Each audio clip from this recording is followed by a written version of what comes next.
This is the Crystal Chronicles, your Dissidia Final Fantasy Opera Omnia podcast, with Erolai, Keiss, and Mark, bringing you all your Defo news and talk. Welcome to Season 4, the LDBT era. Now let's start the show.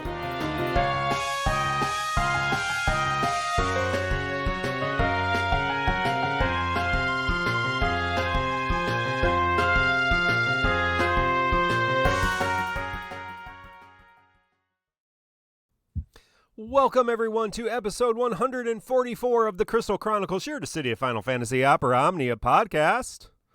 I'm Mark. I'm Mork. I'm Mork for Mork.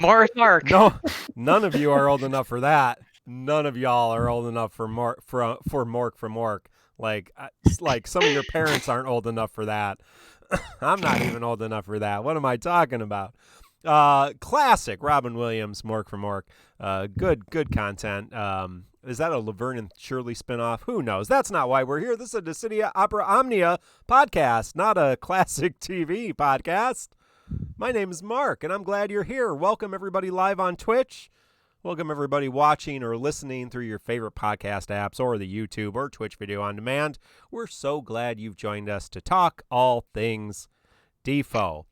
For those of you in chat, we are at 20 of 50 subs.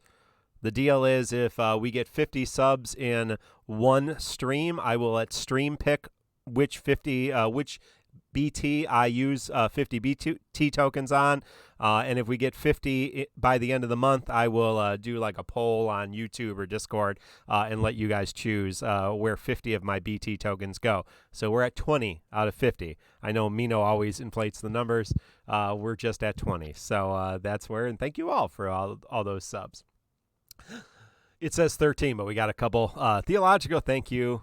Raw Life gifted one, and Jake and Blartanian also gave us one as well. So thank you to all of them. We're at 21 with Theologica.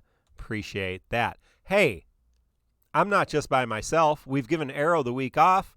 She is attending to several fun projects. If you are a subscriber, you get to have a special chat on our Discord, and she shares some of that stuff that she's working on.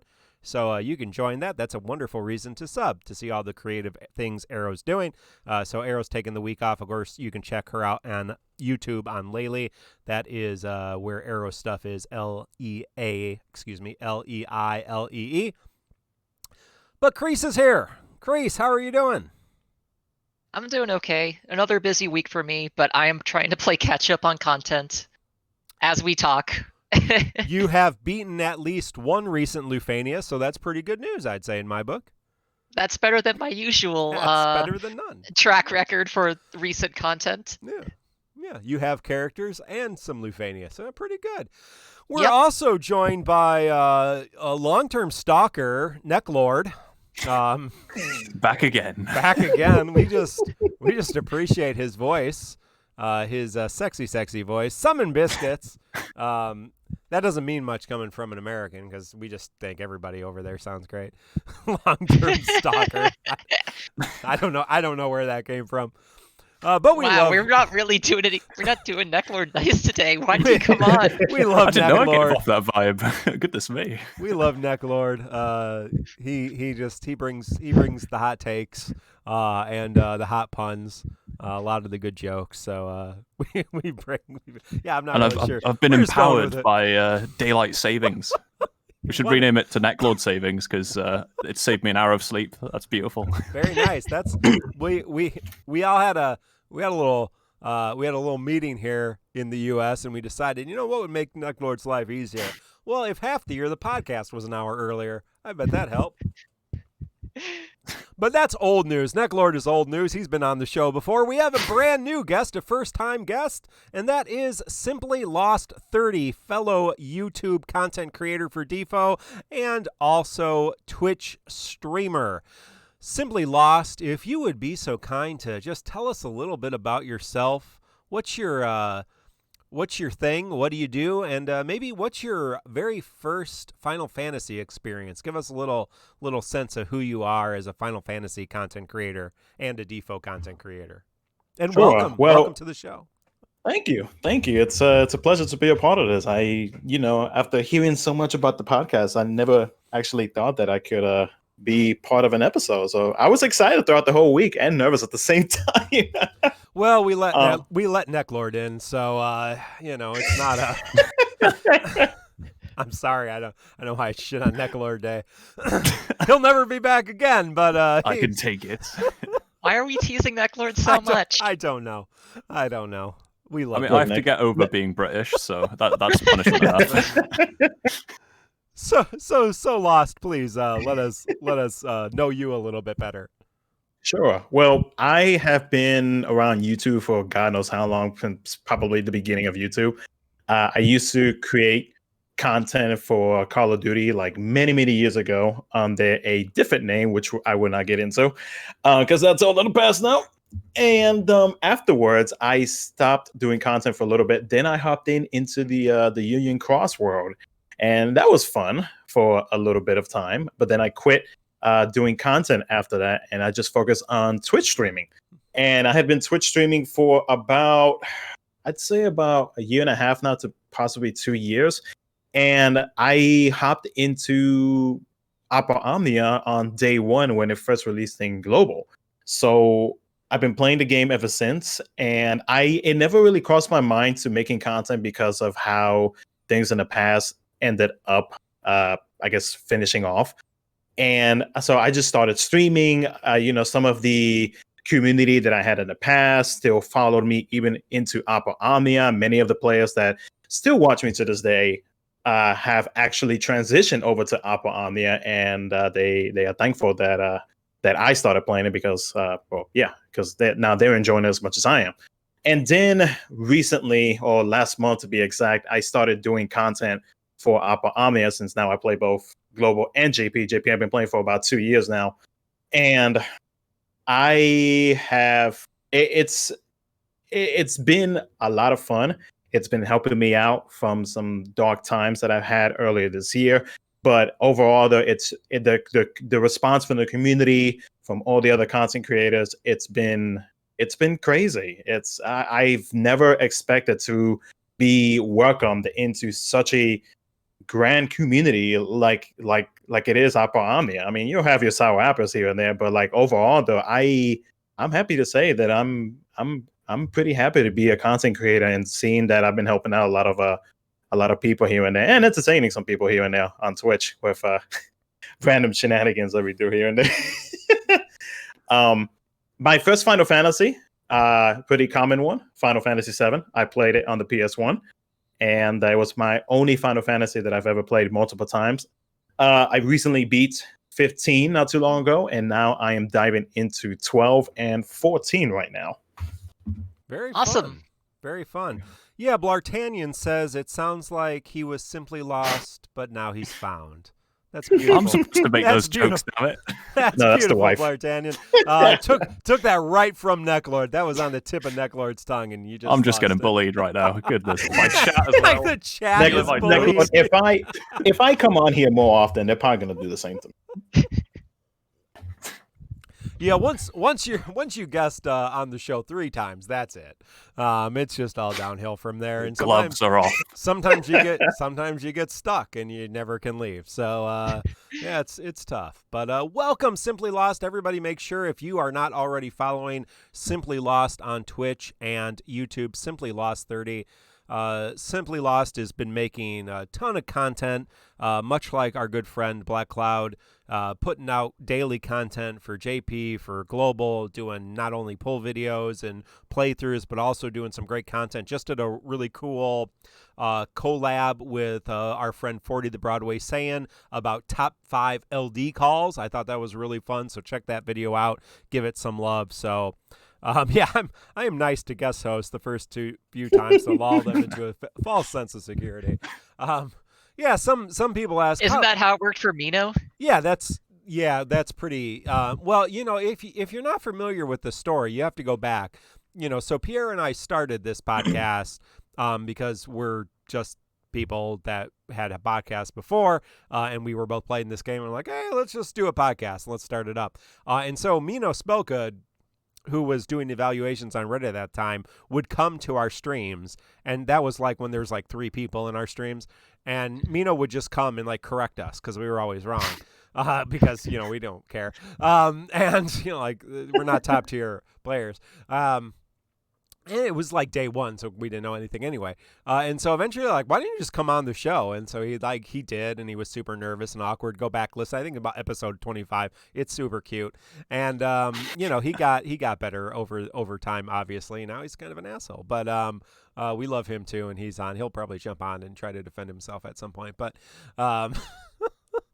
No, but some people ask, how do you get on the show? Well, basically you just ask, and I generally say yes. Don't have really any standards. Like, what are you gonna do? Oh no, like if you do something stupid, I'll kick you off, and then it won't be a thing, and you won't come back on again.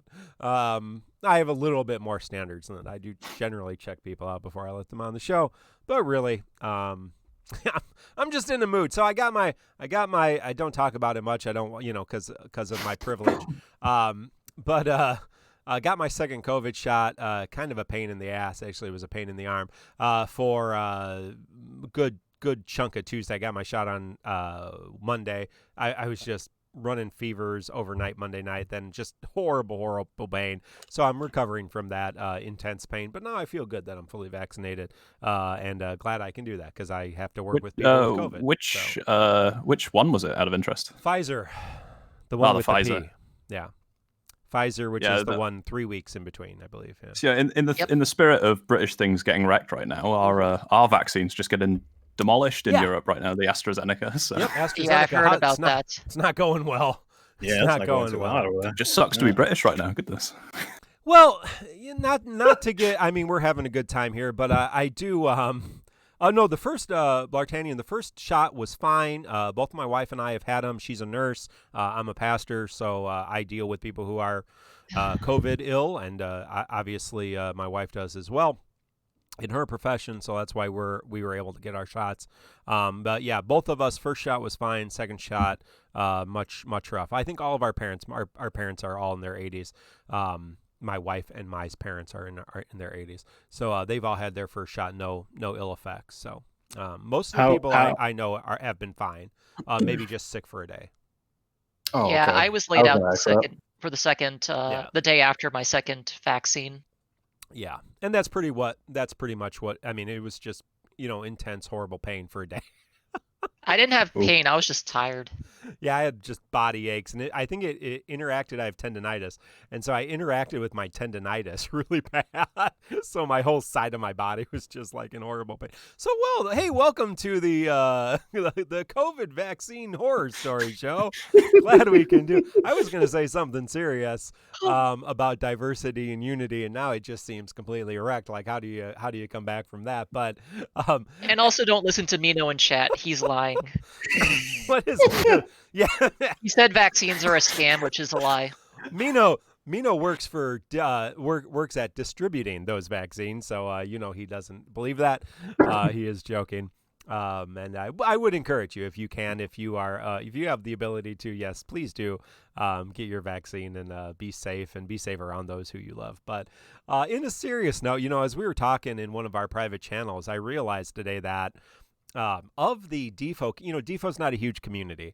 And so of the DeFo content creators, we actually have a really diverse group of content creators, representative of people from all over the world, different races, different cultures, different genders, different orientations. I mean, just really beautiful in terms of the number of just the diversity of our small group of content creators in this very small in this very small community. And so with what happened in Atlanta, the just terrible misogynistic and racist attack on just wonderful people, I think we just need to stop and say, hey, let's enjoy our diversity. Let's enjoy that. Hey, we're all from different walks of life, all from different places, and we come together and we play this game and have a good time. And that's what it should all be about. So, just love to all of my Asian brothers and sisters, whether you're here in the States or abroad. A tough week. So thoughts and prayers and all that good stuff, good vibes. And let's get to the show. Back to the fun stuff. So, as I said, we if you want me to waste BT tokens, we're at 22 of 50 subs. But some news before we get into the chitter chatter of all the events of the day. Ever Crisis, which is the upcoming, I do love lightning, the upcoming new mobile game that will be 2022, or because it's Squex, 2024. Overarching Final Fantasy VII, the original story, before Crisis, after Crisis, in between Crisis, Ever Crisis, Dirge of Cerberus, Advent Children, and so much more, including original story, apparently, will also contain gacha. That has been the news of the day, and so I thought that was fun. If any of you were excited about it now, or excited about it before this this mobile chapter release game, all about Final Fantasy VII universe, now there's going to be a gacha element. Keiss, have you heard about that? Are you excited about that? I didn't know the game was coming out, and Yeah. I care less now. Yeah, awesome. Necklord, any thoughts? I just can't wait for the narrative clash. Cloud's fighting Sephiroth, and he's like, "Fuck! If I only just rolled that better weapon." Oh! Yeah, it definitely needs to be in story. Simply Lost, you're a big fan of Final Fantasy VII, obviously. So, is this something you're looking forward to, or just another rehash? You're not that interested? Oh no, I'm definitely excited. I can't wait to be free to play in that game. Yeah, So if you're not familiar, Squex had another run before all the gachas of mobile games called Chaos Rings. Chaos Rings 1, 2, and 3. You can still get Chaos Rings 3 at the Apple and Google Play Store. I have it on my phone. I've been playing it. And it is a game that you buy. So, I mean, it's like $10 or $20, depending on if you can get it on sale here in the U.S. But it has gacha elements. Now, it's not something you buy. You can't spend real money in the game, or you can't now. Maybe you could at some point.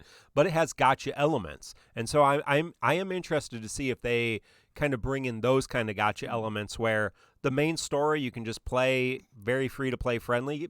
I mean, really like Defo, but then there's kind of another mode that has harder content that makes it more interesting to pull. I did not clarify, but the gacha mechanic in Ever Crisis will be weapons. So, you'll pull for better weapons, apparently. So, who knows? Loot crates. I believe that was the actual language. The producer used both the language of gacha and loot crates. So, like the two worst things in the world. Like, woohoo! Oh, so, goody. I'm still looking forward to it. And hell, if Defo collapses, then I'll be that will be season 5 of the Crystal Chronicles. Oh God! For as long as that passes. Not that, I mean, season 2, 3, and 4 have all been Defo, but season 1 was record keeper. We also have a couple costumes. They are all reruns. Camlanot, Paladin Cecil, and Zidane. So if you didn't pick up those costumes, I have them all. Oh no, I don't have Camlanots. But yeah, they're not great. But I whatever. I mean, they are what they are. But if you don't have them, spend money on the game. That's all I'm saying. Because Japan makes way more money than GL, and that's not right.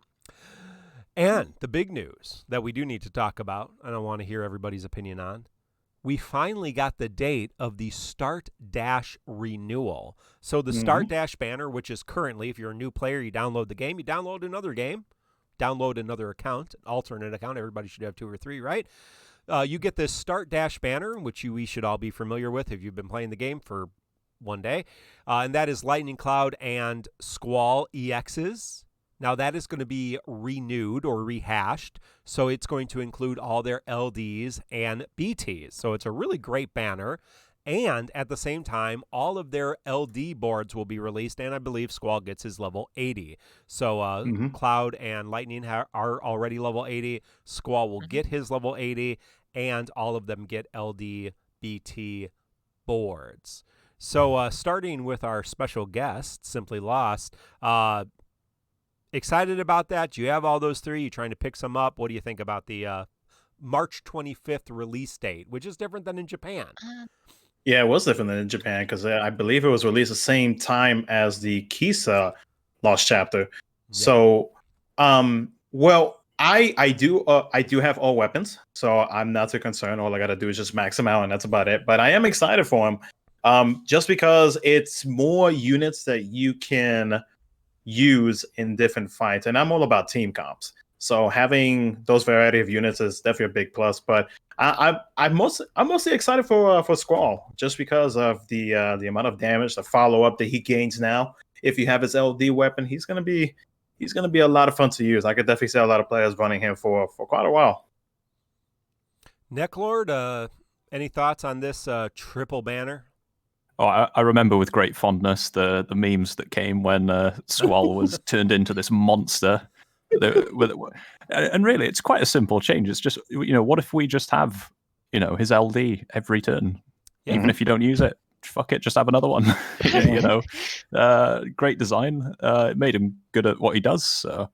But this also gives me an opportunity to flex because, just by didn't throw much at the Cloud and Squall banners per se, but managed to bag the BTs. So I have those. It's just Lightning I'm missing, but she's at trash. the end of her lifespan now.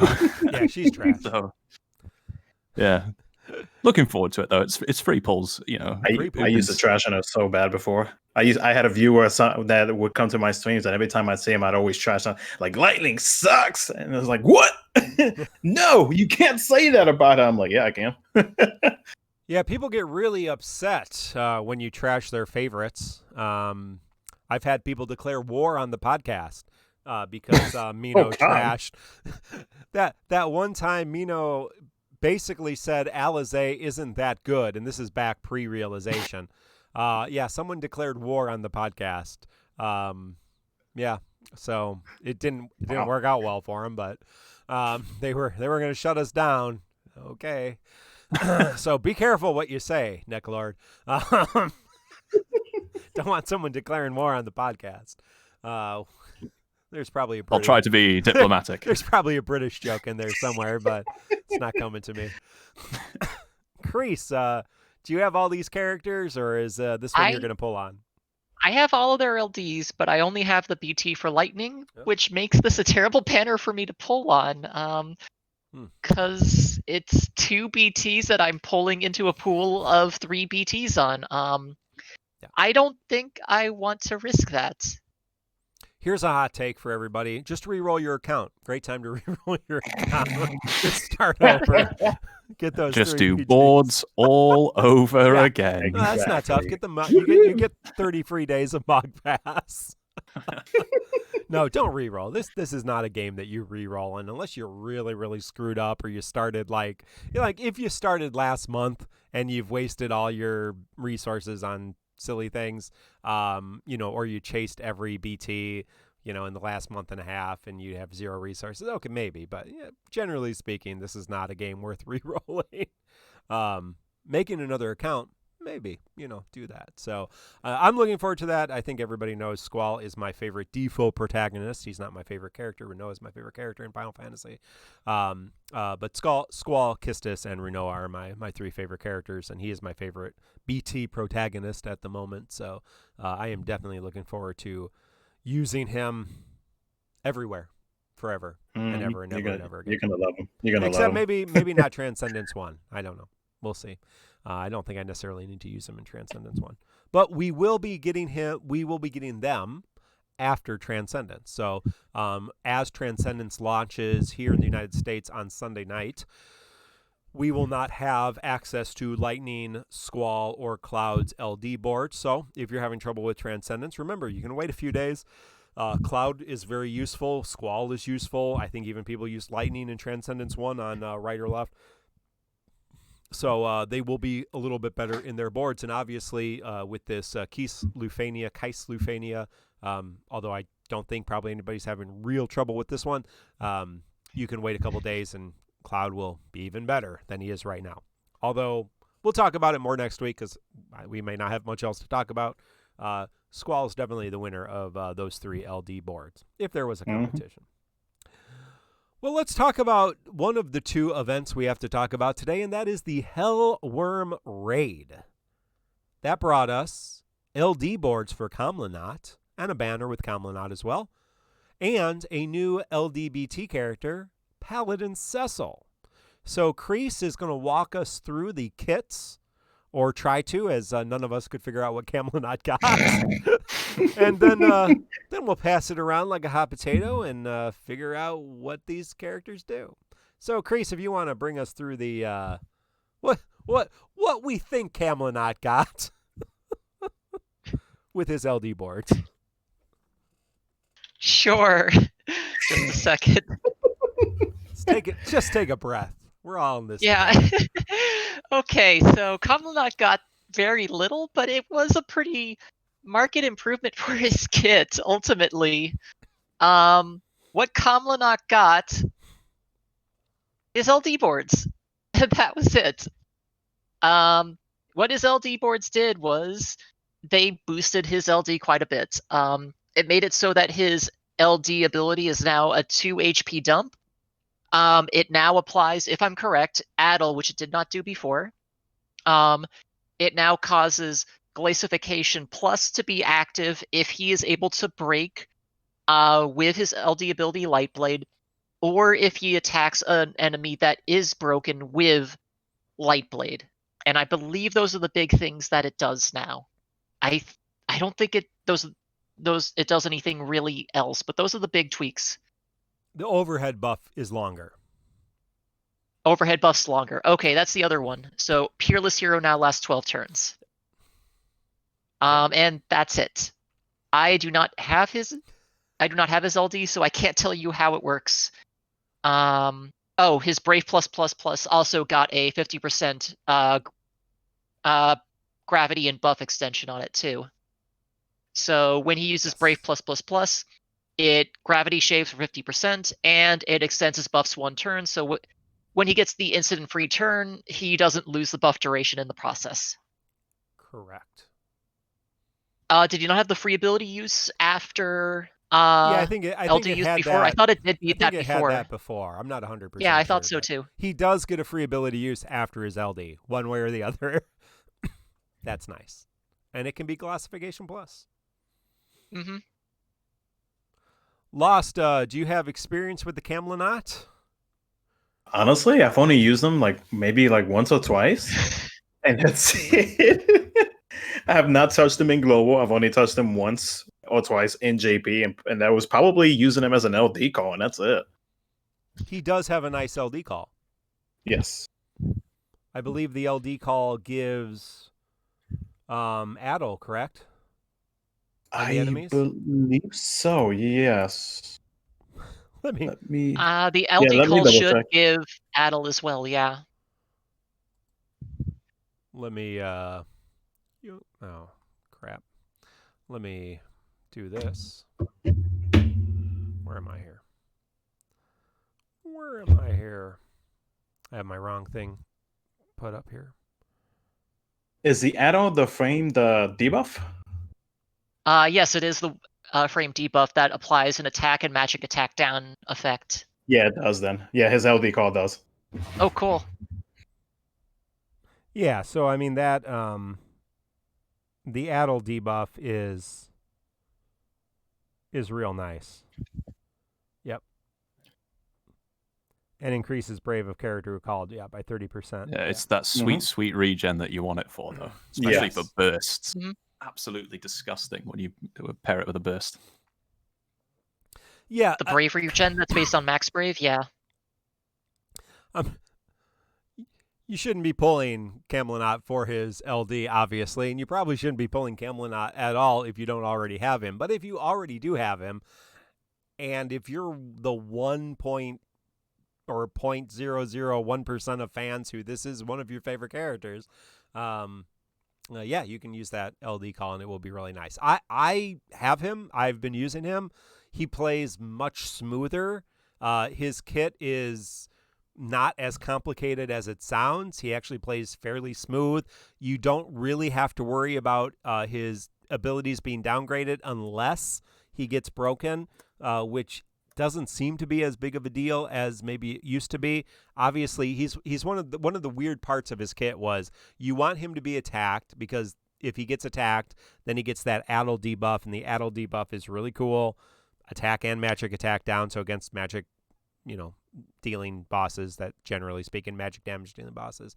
But you don't want him broken because then he loses his Desire of Providence or something like that, right? Yeah, dispelled when broken. So, thankfully we have a lot of damage mitigation folks, defense up, and so, as long as you keep him batteried up, or keep him healthy and damage mitigated, that's not a problem I've ever experienced. And if you do get broken once or twice in a fight, it's not a huge deal. You can just use his AA for that purpose to bring on Desire of Providence.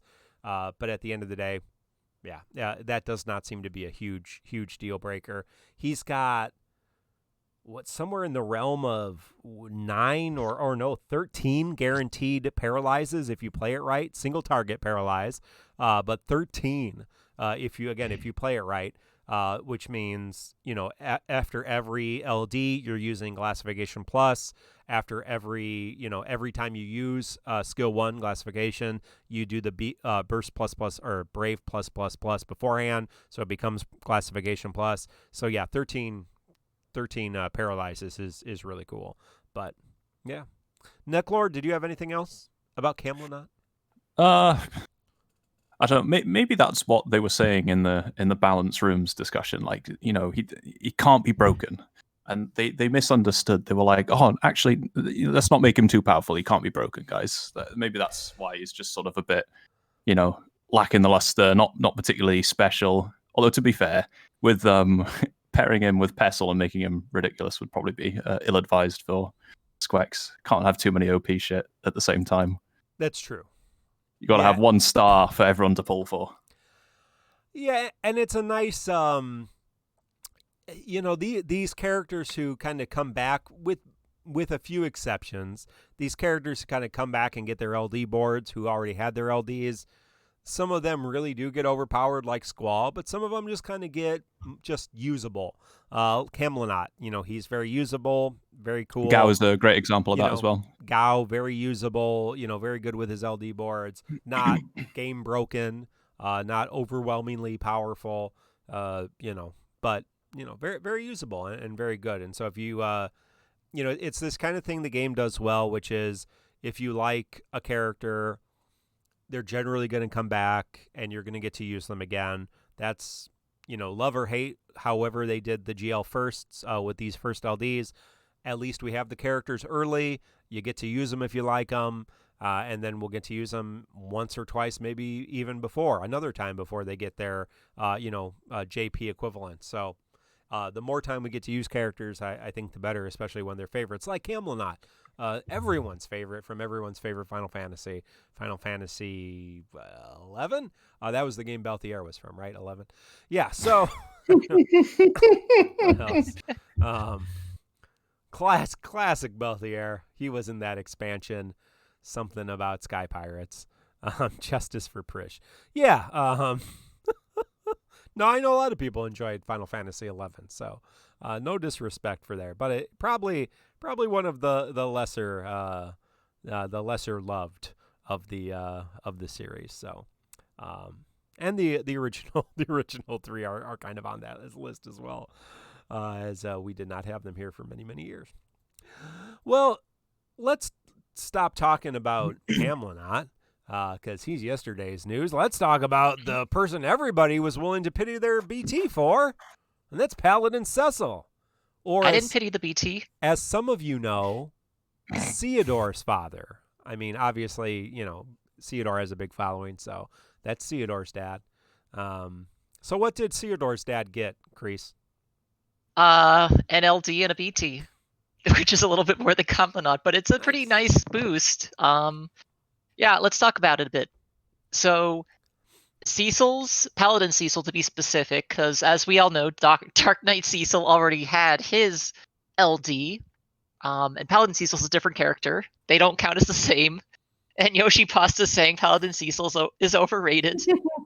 So we have some takes already. Paladin Cecil's LD is Luminous Shard. It's a holy AoE Brave plus HP attack that has 2 HP dumps in it. big thing it does, along with those HP dumps, is that it's also a big party heal. And I mean big party heal. While it's based on HP damage dealt, it can heal up to 70% of max HP. It gives him a free ability use next turn. It applies Holy Resist down, and it also gives him a new overhead party-wide buff that raises party defenses, party defense stats, gives party HP regen, and allows for party HP overflow based on 30% of max HP. As long as characters have greater than 100% of max HP, or as long as Paladin Cecil has greater than 100% of max HP, brave damage is increased, HP damage is increased, and HP damage taken is decreased.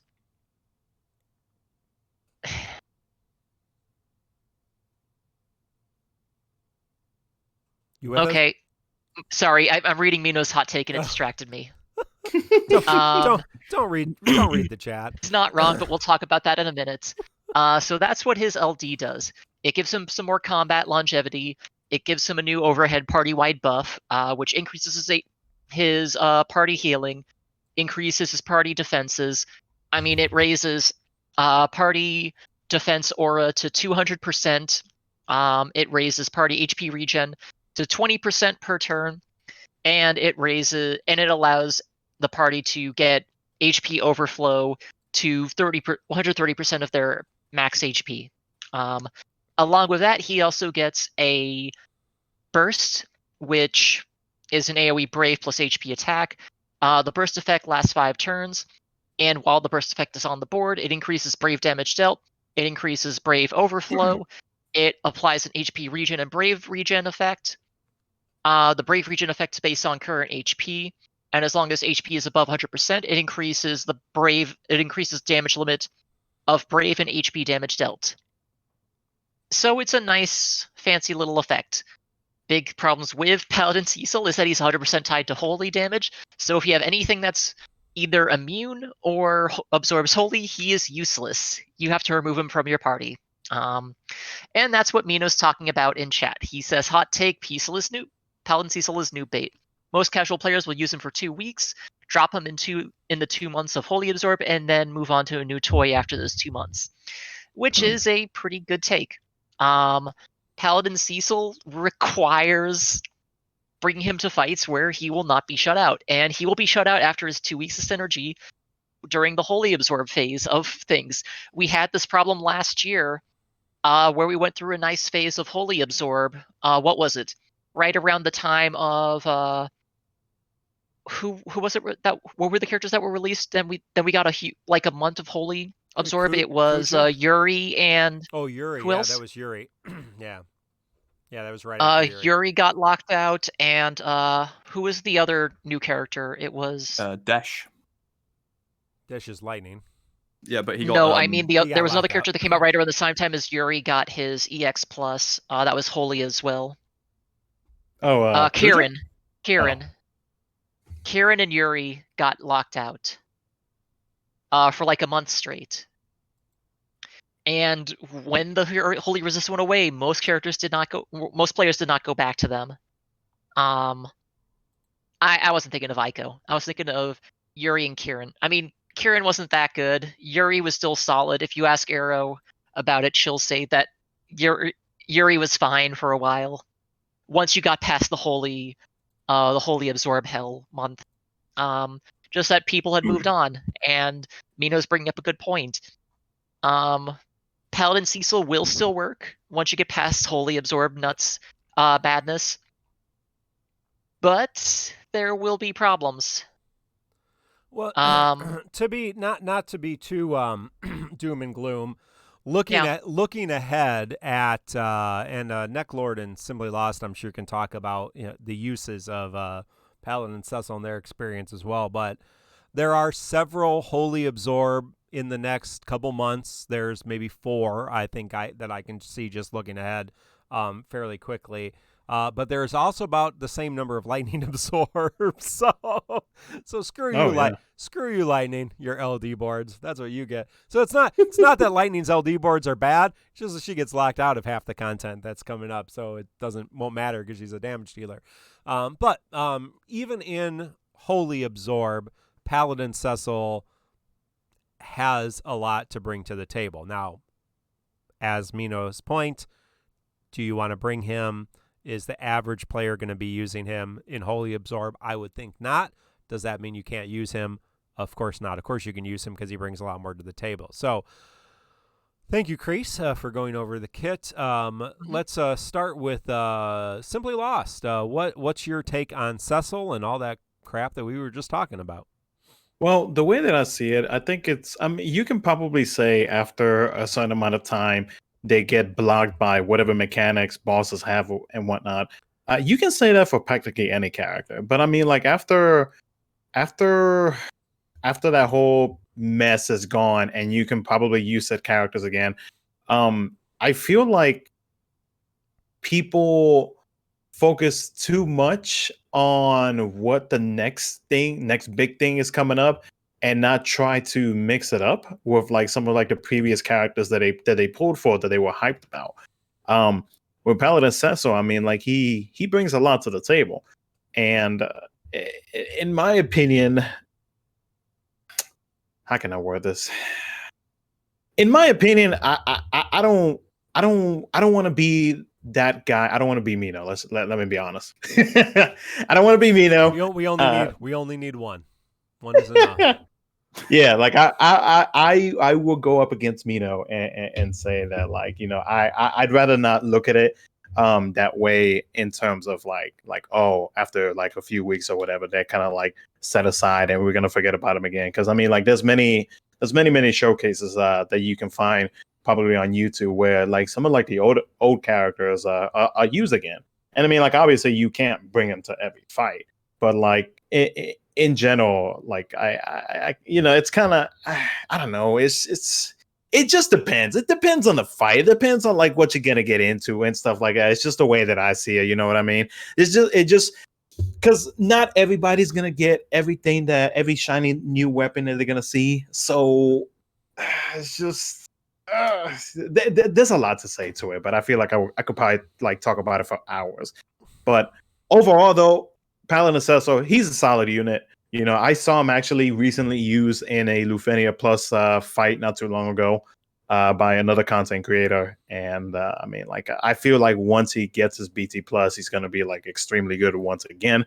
I feel like even just using him as an LD call for those lovely like defensive buffs and whatnot could benefit any player, in my opinion. That's just me, though. Necklord, what's your Paladin Cecil impressions? Well, I'm gonna have to take issue with what Mino's saying here about, you know, players on average won't want to deal with, you know, absorb and muscle pestle through the more, you know, anti-pestle content. I think he's like the Snyder cut of characters, you know, because, you know, I don't know where I'm going with this. But I can't wait. I can't wait to hear where you're going with this. Because people were begging for the Snyder cut for years, and they were saying, you know, he wants it in this dumb aspect ratio. He wants it in black and white. No one wants that. The fans surely wouldn't want, you know, a character that's all holy against the holy absorb fight. You know, surely the auras and the HP overflow, it's not enough for people to just, you know, have this factor. And no, I believe in the people. I think they will muscle him through Holy Absorb. I think it will happen. They'll be like, look, see, just like people have muscled Vincent through content completely not suited to him, I think it's going to happen with Pestle. You know, have faith in the people, Mino. I will say this about Paladin Cecil. He plays great. He's one of my favorite characters anyway, so I was going to pull for him. He plays great. He's really plug and play. If there's not Holy Absorb, he's going to be a little bit less useful if there's Holy Absorb, because he's not going to be doing damage. The one thing I'll say about that, though, is Balthier brings some similar help to the party. Not everything. Paladin Cecil brings more. But I think if you, in Holy Absorb, you're probably going to be better off if you have Balthier bringing Balthier than you are going to be bringing Paladin Cecil, because Balthier is going to do more damage and give some similar bonuses. So, I mean, it will be interesting to see. We'll play them against each other. Balthier's been probably the prize of those 3 early LDs that we've gotten, because he does bring some of that, some of that brave damage up and some of that assists with that overhead buff, just like Paladin Cecil does. Paladin Cecil does it better, and with his burst, he does it real good. But I don't think you're going to probably enjoy his burst phase during holy absorb fights. It's going to be a rough low damage burst, but yeah, we'll see. And of course, yeah, you can jury rig them through, but again, who's using characters a month after they get released, right? Nobody. I'm still using X-Death. You pulled every new character. Oh, of course. Everybody's using X-Death. X-Death is great. He's broken. But yeah, I mean, Paladin Cecil's hyped up for a reason. He brings a lot to the table. He's really good. I think everybody would agree that he's a well worth it unit. And if you didn't pull him because you're listening to Mino, who got him for Mino is getting every character in like 12 tickets, like anyway these days. Mino's like the luck sack. Yeah, Mino's like the luck sack king these days. So watch. He can't keep Mino getting stream. away with it. He's getting everything dirt cheap. He's on this huge roll. But I don't even know where I was going with that. Besides to say, Paladin Cecil's great. I think you'll enjoy having him. I do want to say that I actually did, because I'm trying to catch up on content because I'm a little behind because, life. I was actually doing the Lufania, the Hell's Warm, whatever you call it, Lufania, and I bought Paladin Cecil, Rude, and Fang. And I noticed that when I combine Paladin Cecil, Rude, and Hope's LD call, I take a little peek at Paladin Cecil's HP, and it's over 50k. I'm like, excuse me, HP. Where did that come from? And so, like, I think about it. I'm like, okay, you know what? I'm when I look at teams like that, when I do shenanigans like that, because look, I know Mino said in the chat that Mino expects a Paladin Cecil saga. That ain't happening. I ain't got time for that. But like whenever I like having or wanting to do fun runs, it's usually with shenanigan teams like that, where I make sure that I will get the win, but I will bring a character that I will somewhat carry. And I could probably say the same for Paladin Cecil in the future. Whenever I'm carrying Paladin Cecil with, I don't know, Garland when he gets his BT, he will be the one carry because he will be bringing that lovely holy in chat while Garland is doing his lovely delay damage follow-ups and every shenanigans you can think of. Yeah. Another rebuttal, of course. Great. Like, where did I say that I was going to be the person doing that? No one said. Did not say that. I just said I have faith in the player base. I'm gonna appeal to the masses. I'm gonna say, yep, they have the strength to do it. And Mino, you're just a pessimist. Well, but it is true. We're not getting, Paladin Cecil has kind of been hyped up to be, Lightning LDBT was hyped up for a good reason because she plowed through content for a while. Gladiolus was hyped up for a while because he was really, really useful for a while, still is. Warrior of Light probably should have been a little bit more because he's really shown to be very useful. And so, I mean, Pestle was, once, what was like, oh, Pestle's the next one. You got to save for Pestle. Yeah, he's not going to do what Lightning did. He's certainly not going to do what Aranea is, and that's never going to happen again. And so, God, no. I mean, the big reason people said Pestle is because of the new Transcendence Tower. Yeah, and that's exactly what I was trying to say before I completely forgot what I was trying to say. If you don't have Pestle, you might find Transcendence 1 quite a bit more difficult on release than if you have. It is possible to do it without him. And it's specifically, isn't it Pestle Burst you need to make it a lot more manageable? You don't need the burst. Obviously, the burst, we'll talk about Transcendence in great length next week. The burst gives the tier synergy, or the stage synergy, the team synergy. So the burst makes it a lot better. Much, much, much better. But I believe it is possible without his burst, and it is possible with no burst, and it is possible without him.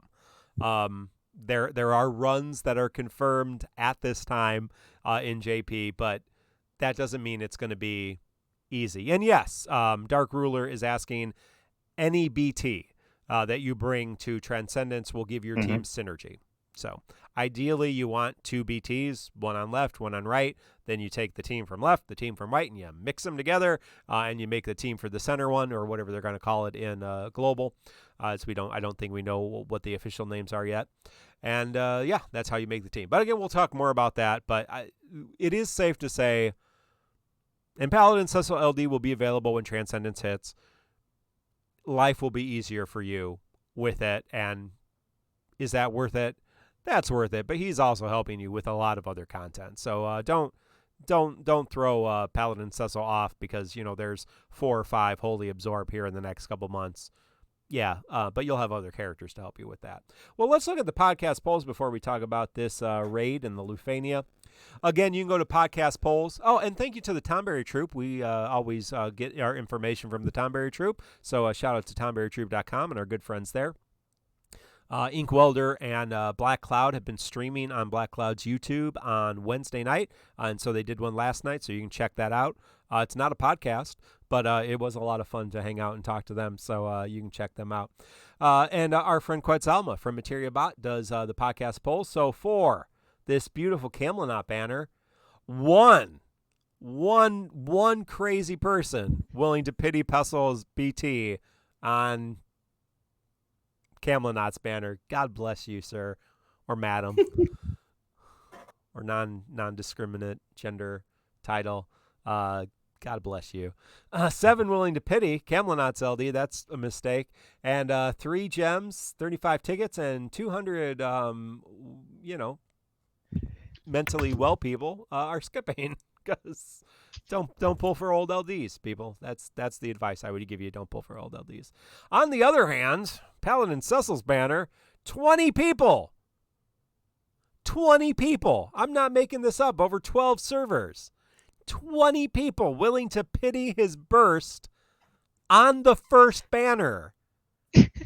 No. That's pretty intense. Don't do that. That's not good.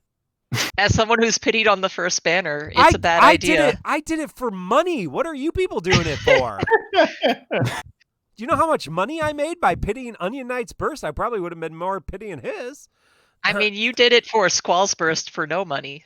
Well, yeah, but that was different. Well, I mean, that had pretty good views too. But I wasn't getting revenue at that point. No, I do things because I am a personality. You should not do things. This is not smart. Don't do this. There are 2 other banners that you might pull LDs on. Pull on those banners and then go back. Oh, folks, you're breaking my heart here. Next thing, I mixed tickets too before I pitied the burst. Actually, quite a few people did. I saw that on Reddit. Don't do that. You're breaking our hearts here. We've taught you better than this. Pity the LD and then wait for the rest of you. Get a free ticket every day. Oh, man. 20 people pitying on the first. I'm not taking responsibility for that. That was a stunt, PR stunt. Please do as I say, not as I do. I will never. Mark, you're a bad influence on the children. I will never pity. I will never pity another BT. I did not know that I was that influential over the community and teaching you bad behavior. I mean, it's like when I swear in front of my kids. Mark. Oh, yes. Mark, how many BTs have you pitied now? 2. That's it? Only 2. 2? I mean, 2 How more. many BTs should you have pitied? 0. I should have pitied 0. Okay. I mean, I can't really speak for much because I pitied 1. They both had a free draw, so it was only 120,000. It could have been 200,000. 129 people pitying the LD. And 47 using gems, 75 using tickets, and 9 brave people. 9 brave people skipping. Hats off to you, good folks.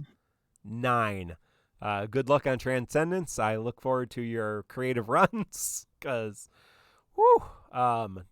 20. I should have looked at that before the show because I am very that's rough. Hey, Refined Spheres, they are back, and you can check out our friend Black Nero on YouTube. Did a wonderful guide breaking down why you should be refining many Paladin Cecil spheres for the future. We don't often talk about the future, but in the encouragement, I believe it's called encouragement in GL, the encouragement armor right now, the Lufania armor, the high armor, which is garbage right now, eventually gets better and gets brave gain. And the C sphere that Paladin Cecil has, the refined sphere, really plays with that well. And so all the characters that have that armor that also have a C sphere slot, you should have a refined sphere from Paladin Cecil 4. Black Nero did the math, and there is 19 exactly at this point in JP. So if you get 20 to 25, you should be fine. I've seen people already with like 50. That might be overkill. 19 is the exact number, and that would be if you have all of the high armors and you use all of the spheres for all of the possible characters, which is many. Lost, do you have any interaction with this? Any experience with this interaction with Paladin Cecil's sphere and the encouragement armor? I think he's right back. Oh, I'm sorry, I missed that. It's always good to check. It's always good to check your DMs, people, because sometimes hosts and guest hosts DM you and say, "Hey, I'm AFK because I'm doing something. Don't send it to me." So, Necklord, I know you don't play JP, but do you have any experience with this? Absolutely not. But Excellent. I love holding refined spears that I like for no apparent reason because I don't know, it's just kind of sad, but I do it. I have a ridiculous amount of brave damage spheres that I'm just never going to use. I need a lot more brave damage up spheres, A spheres. You can never have enough brave damage spheres. But yes, Defo Taz says brave gain bonus on high armor is additive, so 30% plus 10% from summon boards plus 2% from Cecil sphere is 42% max brave regen. So it's really good. So you're not going to use them now. Don't put it on Paladin Cecil. Don't put it on anybody. Just get about 20 of them, 25, sit on them, and someday you'll thank us. Yeah. Let's put it that way. It's basically like it's the counter to the brave gain tax. Yeah. It's essentially tax evasion. Just consider it like that.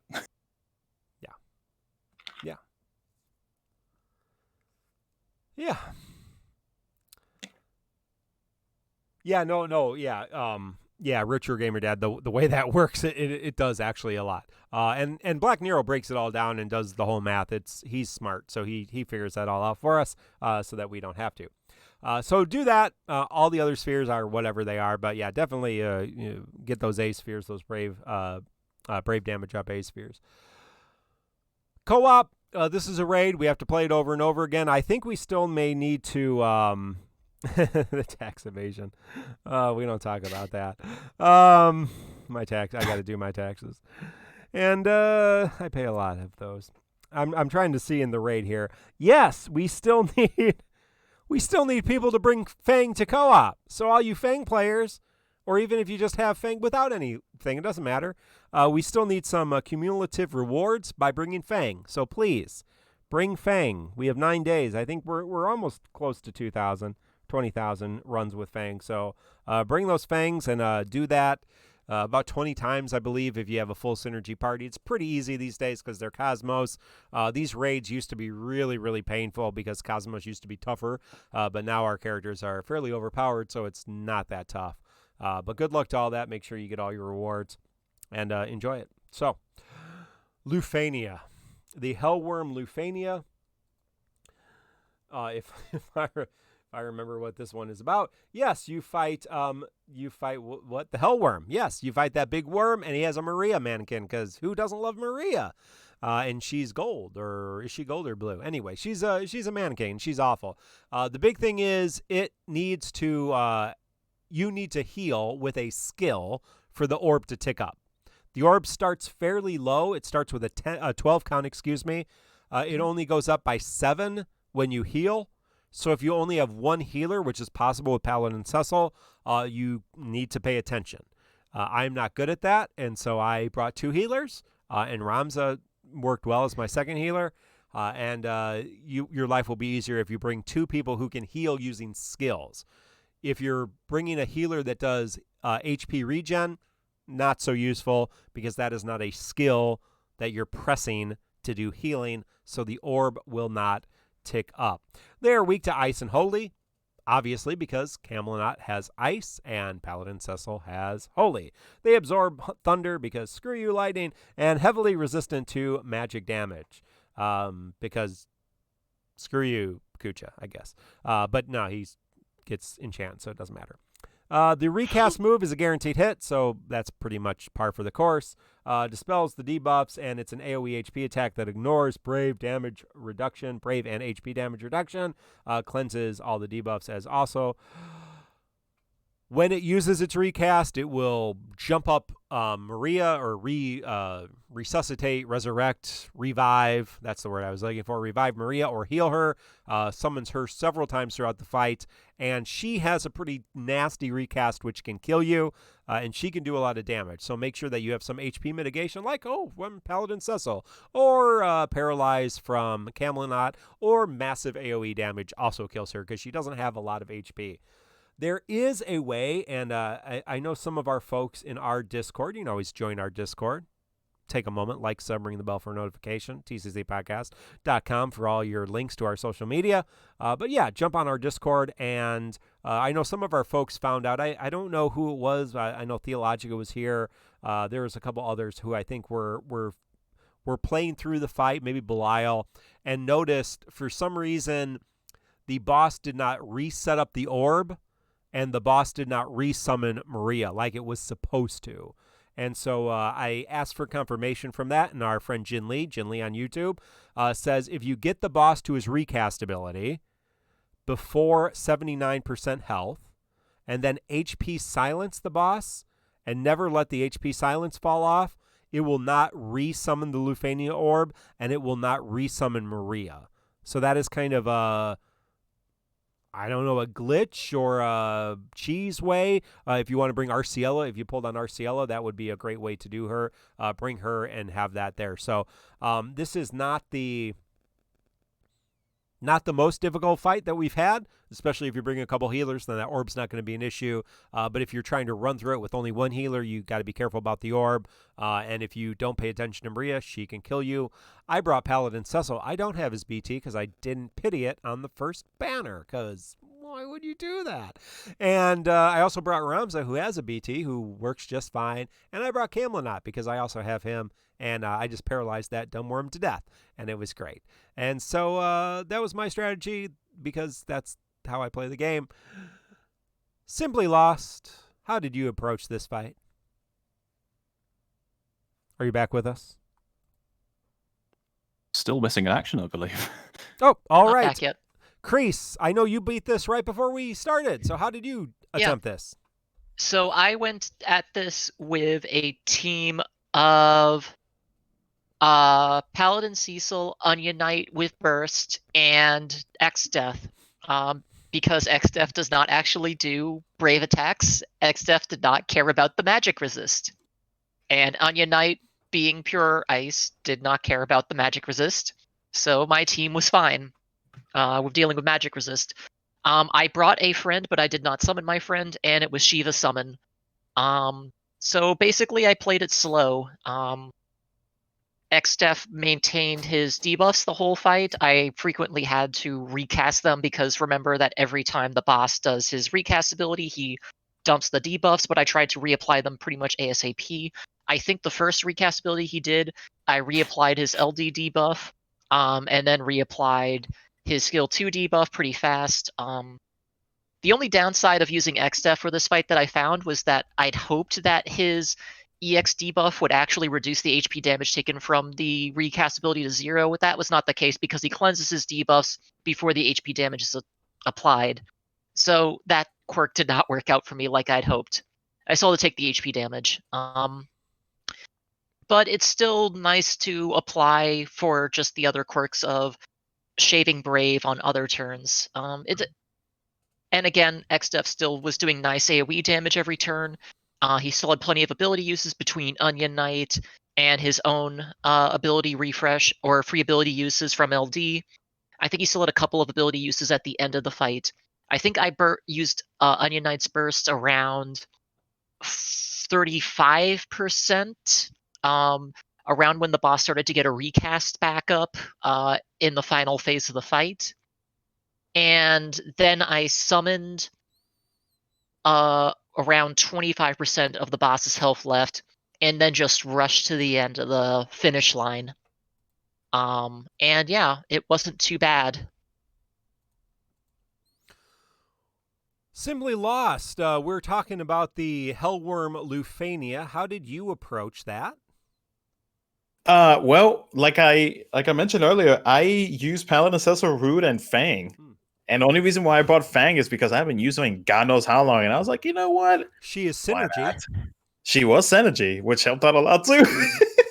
So, but no, it was fun to use her again. And it reminded me of how whenever she got her EX and we were able to purple her at the beginning, how much fun I had at the time of her initial release. And then after that, I never used her ever again. But then I actually, since I have the extra resources, the ingots and whatnot, I was like, you know what?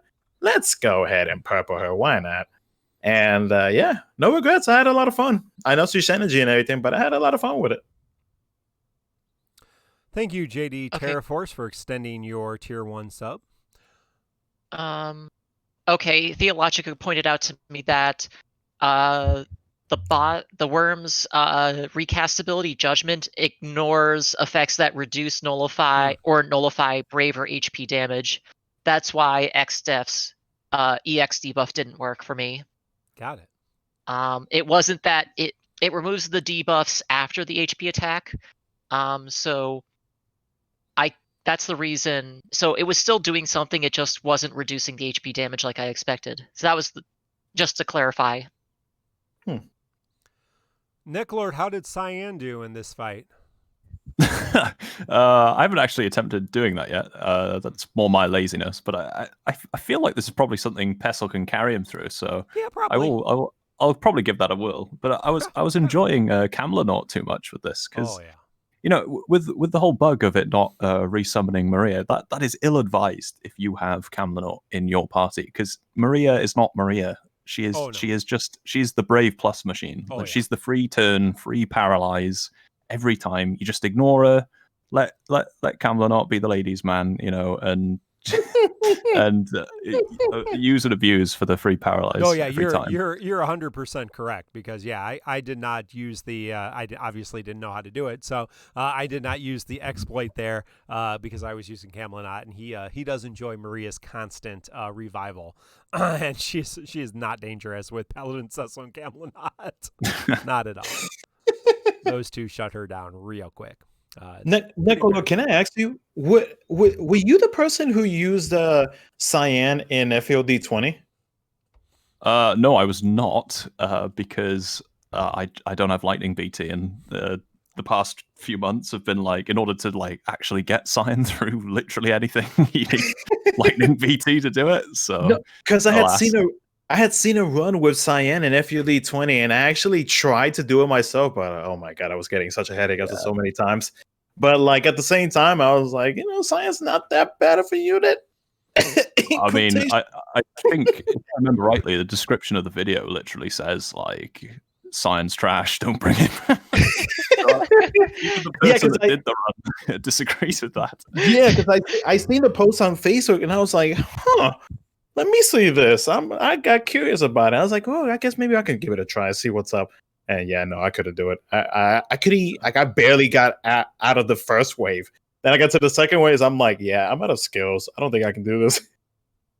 And you'd think 10 of each, he wouldn't run out of steam, but nope, he does. Yeah, as soon as you put that speed buff on, he takes way too many turns. Uh-huh. But yeah. Well, we're I all just gonna don't be- have. I don't have the patience to repeatedly attempt to do things with them. I just Me either. one or two Me deaths, either. and I'm like, okay. Me nah. too. Me too. We're all going to be very excited when Joshua announces next Monday Cyan is a global first LD. Oh Lord. I'm hyped. It's coming. If I keep guessing it'll happen, it'll eventually happen, and Yeah. I'll be a prophet. Oh, I for mean, sure. Yeah, either he'll be a global first LD or he'll just be a regular LD in Japan. So either way, you'll be correct at some point. He will most likely get an LD. I mean, it's not 100% sure, but it's nearly guaranteed. I mean, the game could end first, I guess. Yeah, the game could end. So you know, Oh, I want to say see that. Quadra Slash in 3D glory. Let me see it. yeah, that would be rough. Yeah. All right. Well, good luck to all of you. And if you're having trouble with that, Lufania, join our Discord, and there's all kinds of friendly faces to help. And you can also go to DissidiaFFOO.com. Our friend Macnol does beautiful boss guides and, of course, has the Call to Arms, which has a complete guide of runs available. Now, Macnol's having some issues with his current technology, and so has not been able to upload those boss guides, but the Call to Arms are active, so you can check out all kinds of different runs. Personally, obviously, I have Paladin Cecil. I do not have his burst, but this fight and the next fight we're going to talk about have been fairly easy compared to some of the last ones we've had, in my opinion. If anybody else disagrees with me, please let me know. Well, going on from this is perhaps the easiest Lufania we've had in a long time. And a character that I think a lot of you skip, but I haven't looked at the podcast poll, so maybe I'll be surprised. And that is Keiss. And that's how you pronounce it, Keiss, from Final Fantasy, The Crystal Chronicles, which is what we have our podcast named after. So he's definitely one of our favorite characters, and that's why I pulled for him. From Final Fantasy, The Crystal Chronicles 4, maybe? The Crystal Bearers? I don't know. I have not played all of them because who has? And I didn't name the podcast, so just inherited it. Keiss is back. What's he get? He got some things, mostly just an LD because his kit was pretty loaded before. Yeah. Yeah, his LD does some pretty cool things, I guess. It doesn't really change his kit at all. He still plays exactly the same. 100%. Yeah, you don't really do anything except now you have a new button to push that sometime during the fight. It's a good button, though. I mean, it is a very good button. button. I'm not going to lie. So his LD is called Aerial Dive. He gets 3 uses of it, and what it does is it's a double HP dump. It's a single target attack, but it does do HP splash damage. It does battery the party based on HP damage dealt. And it applies a new debuff that's a frame debuff called Brave Leak. It's a sap effect, but it also the real kicker for it is that when a target is launched, it batteries the party based on HP damage dealt. Or no, sorry. After the launch is complete, it batteries the party based on the HP damage dealt. Sorry. I don't play with Keiss because I don't have his kit because I find launches boring. So I need to pay attention to the language when I'm reading this. So yeah, basically Brave Leak is a new kicker for Keiss that makes him just better at being a launcher. Yeah. So it's cool. Otherwise, he still works the way he did. Keiss's job is to set up other characters to be the launchers so that he can basically do lots of damage during launches. The other thing his LD does is it gives him access to special HP plus for 1 use. That just gives him a better party battery for that HP plus. That's it. And I think that's it for his new kickers. I don't have his kit. I don't really have an interest in it. Thank you, La Bo-Batan, I believe, correct? Yeah, La Bo-Batan, thank you for the sub, and thank you, Eons, for the raid. Yes, thank you, La Bo-Batans, for the sub, and Eonis the Winged, thank you for the raid. How was your stream, Eon? Good to see you. How you doing? But yeah, Keiss is still the same. Just you push a new button partway through the fight so that his battery is better after launches. That's it. Everybody check out our friend Aonis the Winged. Eons, you may know her as. On Twitch. Yeah, Keiss is nice. That's the old hashtag Keiss is nice. He is doing very good in these days. But let me say, so I don't. Obviously, you all know if you watch the show and you're familiar with my work. I spent nearly 800 tickets on Dark Knight Cecil's LD and did not get it. So the big launch combo of Cloud, Keiss, and Dark Knight Cecil right now, I do not have. But obviously, you can sub in Ramza for that. You can use Zidane, Fujin. They're still okay if you pair it with other people or just bring characters that don't launch. But Keiss's new debuff, the Brave Leak debuff that gives back Brave battery to the party based on the damage done, is ridiculous. It is crazy in launch parties because every time you do a launch and do massive damage in like Pandemonium Summon or just because like, I don't know, Cloud's Burst Phase, because you can get like 4 or 5 summons in Cloud's Burst Phase, you're getting a crazy amount of Brave back. Even in Lufania, even in Lufania with Brave reduction, which these bosses have at certain points, Brave gain reduction, you're getting ridiculous amounts of Brave back. And that is strangely satisfying, even if you, hey, Raw Life, thank you for the sub. Just check on the sub counter. We're at 25. 25. Very nice. 25 out of 50 to make me waste burst tokens. So still got a little ways to go there, folks. I'm not going to hold my breath. But yeah,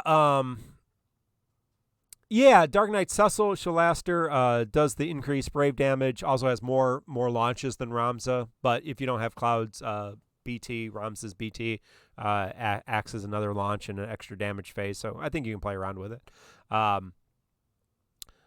Dark Knight Cecil seems to work better. I don't have any practical experience with that, but I do have practical experience with Keiss, and I'm not a big fan of launch, but damn, I love that Brave refund. Simply Lost, do you have any Keiss experience and frequent flyer club experience? Oh yeah, I have plenty in JP. I can tell you.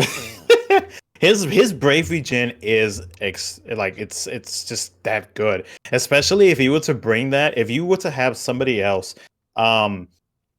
use him as a call and then you burst with your burst character. Oh my god. Especially once the star dash banner comes and you are able to burst with Cloud. Oh, the damage is going to be so sweet. That's the one big thing that I discovered about him, because when he first came to JP, I was like, oh, okay, LD, sure, I'll pull, because I was still fairly new, as to had a good amount of resources. I was like, why not? And I didn't really realize how good he was as an LD call until like I used it once, and I was like, wait, what is all this Brave regen I'm getting? Where's this coming from? Cool. I'm not complaining. Give me more. So it's not a bad LD card to actually pick up if some people are still debating if they want to grab it now. But it does come back later on with Leo's BT. If anybody is wanting to hold back on it though. Thank you, JD Terraforce, for that tier 1 sub. Thank you. Yeah, I mean, obviously he does come back on Leo's LD. I don't think, if you want to enjoy Keiss, I think I would pull now, because he's going to get a little less use than he does now. But, if you wanted to pick him up and use his LD, like Simply Lost said, LD's not a bad use. Necklord, do you have any Keiss experience? Well, only a bad one at first, because there was that whole I bought into the meme before it was thoroughly debunked by you that pull Keiss, he's got some great value, he'll just wreck certain quests in the future, and little did I know that was only if you fully committed to the launch memes and pulled every other launch unit to build this perfect comp to stomp some of the harder stuff. So he just sort of sat lonely in 0-3, unloved, never used. And then along came this banner, and I pulled Amino Spellgood. Great. Ooh. Super lucky. Wow. And like 3 tickets, right? Yeah, it was single digit. Yeah, I can't remember how much. Very I was nice. just throwing some That is very nonchalantly. Minospoken. Yeah. But yeah, no, I did the full meme setup here, not with launch, but with ran cloud, pulled the cam LD call out, had all the launches ready, launched every turn of the burst phase. It felt like I was playing Chaos Garbage Time again. Did it in some stupid amount of low turns, which is good because the turn count for this Lufania is pretty strict. It's like 55 turns or something silly. So it was good that I did that. Didn't read the boss moves, didn't read the orb. Yeah, no, it was great. Turned my brain off. What's not to like? Yeah. Yeah, it is fun, and I'm sorry I convinced you to pull on Keiss without telling you that you should have other characters. I'm pretty sure that's I can't. I'd like to see that if you're blaming me for pulling on something like that. No, you were the debunking force. You were the one that dispelled the myth. I thought we were pretty clear that he needs other characters who can launch. Because no, I believe it was you that made that legendary image where it was just like, you just debunked this meme about, he can do this and this, and you're like, actually no, you need to pull this unit here, you need this burst. Yeah, that was Inkwelder. Took that and worked. No, I would never accuse you of misleading. You're a force for truth. I mean, I do quite often. I just say random things. I'm working on my next tier list, so it's about 50-50. Dun, dun, dun. It always works for me. I've completed all content, so I don't know if the rest of you have problems with it. You're just missing something because I'm certainly not that good. You have some interesting comments there, Necklord and Lebobaton, trying to figure out how they thought your name was spelled. Just our podcast, some of you don't listen. Some of you live with us don't realize we have a large group of people who just listen to this as a podcast because this is in fact a podcast. I know some of you are live with us on Twitch, watching Twitch video on demand. Some of you are watching on YouTube. We are way too diversified to make any money. This is not an ideal setup to have, YouTube and Twitch and then, all your favorite podcast apps. You want to listen to us on Spotify? We're on Spotify. You want to listen to us on Apple Podcasts? We're on Apple Podcasts. Google Play? We're on Google Play. All that crap. Doesn't make any money. But there's a large group of people that just listen to us, just the audio on their podcast apps, on their phone, never seen our face, don't have any idea how any of this stuff is spelled, don't know what any of you look like, but your pictures aren't up there. So yeah, they have very, very different pictures of all of you. See, it's just dawned on me that there's probably a lot of listeners that think Lord of Necks. What? Is that an official title in the British Isles? Right. Lord of the Isle of Necks.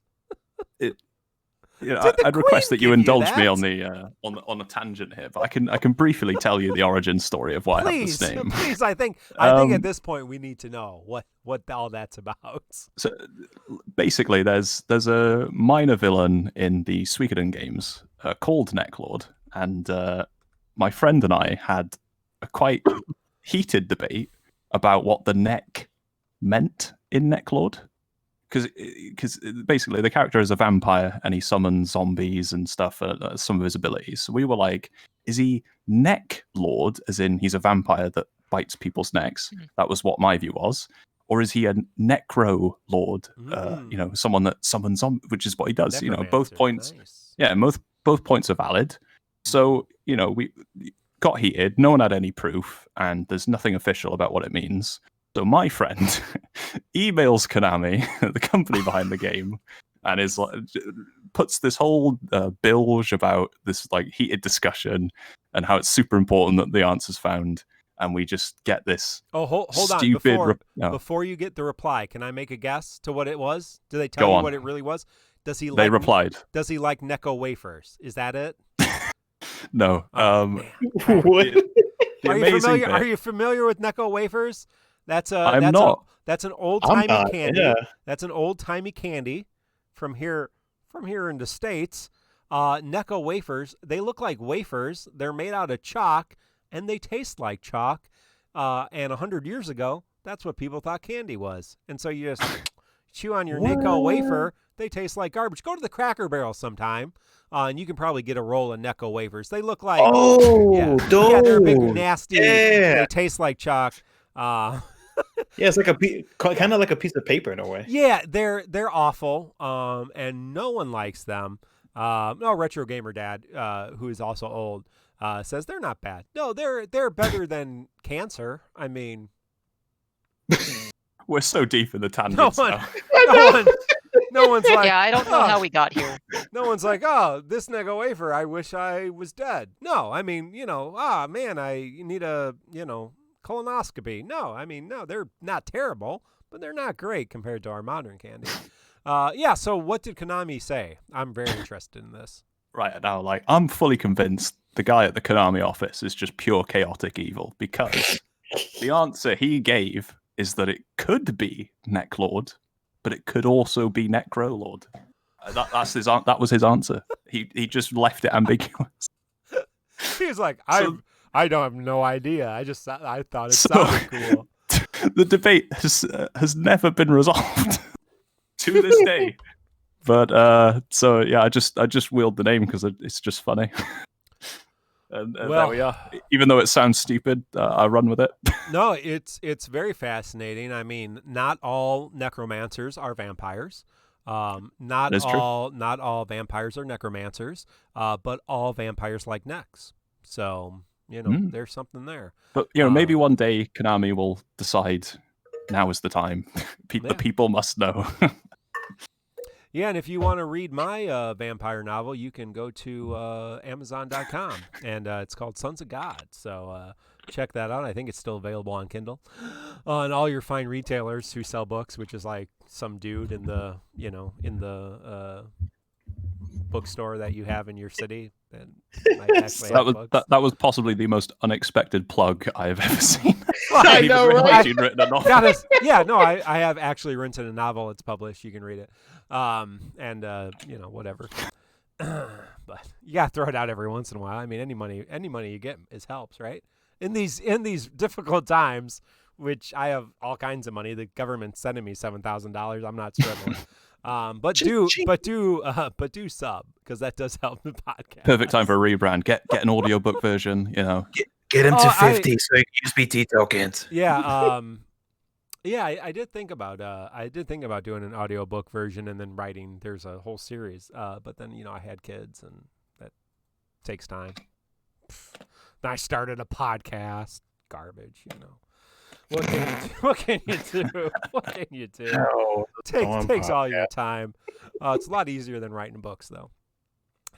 So hey, Keiss has a Lufania. This is a lost chapter. Someone was asking on one of my YouTubes, which one is the Lufania? Well, it's the final node. It is a gold node. It is a level 200 fight, and it is the most armored of the gold nodes. So right before you get to the final story, that is the Lufania in hard mode, not in regular mode. This one is so easy. It's almost ridiculous, even with its super tight turn count of 55 turns. That's super tight. But weak to holy, absorbs dark, highly resistant to magic, immune to poison, sap, terror, sleep, speed, turn rate down, debuffs. It has a Lufania orb. You have to launch to trigger to uptake the orb. Keiss, Zidane, Cloud, all synergy. Also, other people like Fang launch, like Fujin launch, like Ramza launch, a whole bunch of launchers. There's a couple things you have to be careful of.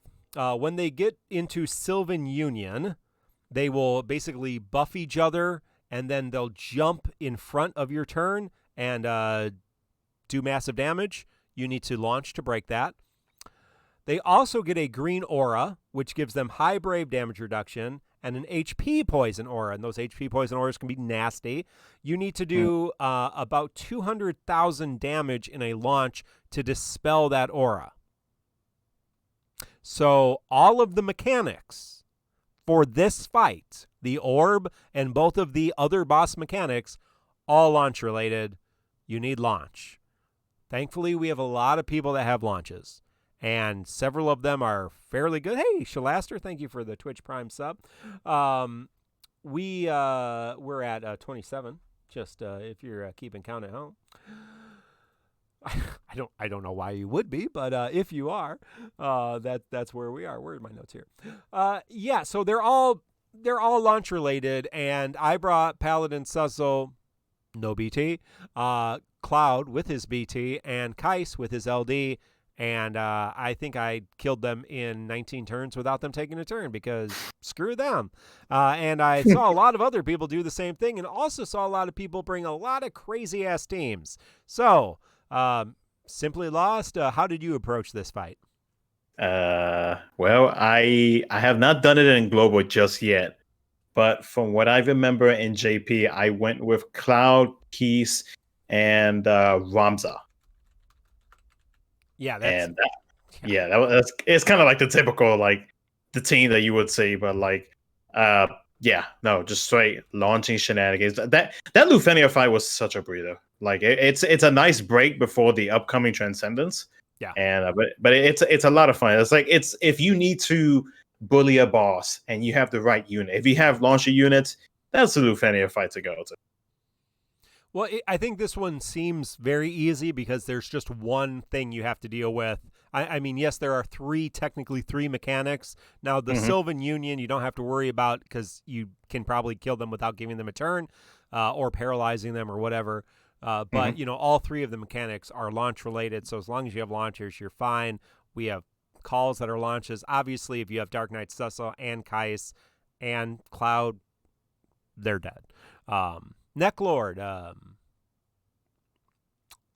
how did you approach this? Didn't I already outline my brief escapade? I don't remember. That was so long ago. Did you bring Fang? Yeah. Oh no, but no, it was the no brain, full synergy. She's OP. OP. I don't remember what happened 3 minutes ago. This podcast has already gone on 90 minutes. I thought it was many tangents ago. In fairness, I thought this was going to be a short one. Yeah, well, we've gone on a few tangents that were a little long. Yeah, well, Keiss, you have not had a chance to do this one, correct? No, I have not. Good. Well, did I do the? I didn't do the podcast poll, so let's do that before we get from here. Hey. We might have to skip questions this week. No, I blame Necco. I think we've had enough questions. We'll do a couple of questions. Hey, looking at the podcast polls, 10 servers, no one willing to pity the BT on this banner because everyone pitied it on the first banner. 5 people willing to pity Keiss LD, 6 people using gems, 90 people using tickets, and 49 skipping. Kind of what I thought. I used tickets, and I got him fairly nicely, so I'm not complaining. Good luck to all of you. Let us know how you did. Ring the bell for notifications. Support us on Patreon and OnlyFans. I don't think we have a Patreon or an OnlyFans. We do not have either of those. For good reason. Sorry, no horny Mark. Keiss. Oh man. Keiss. What? Yes. Do you have any questions you want to cover today? Do you really want to answer questions? Are you in the right mindset to answer questions? Yeah, a couple. I mean, a few. Okay. We're not going to judge. Right. People love questions. Okay. You really throw off with that statement. We're gonna skip the oldest one because it's specifically about me, and I've already answered the one fight I've done recently. So sorry, no updates on fights. Tyrannical Tyrant. But some updates as you completed the most recent fight. So yeah, I've given you an update. We can continue giving updates as I get through fights. Okay. I promise I'll try to do that.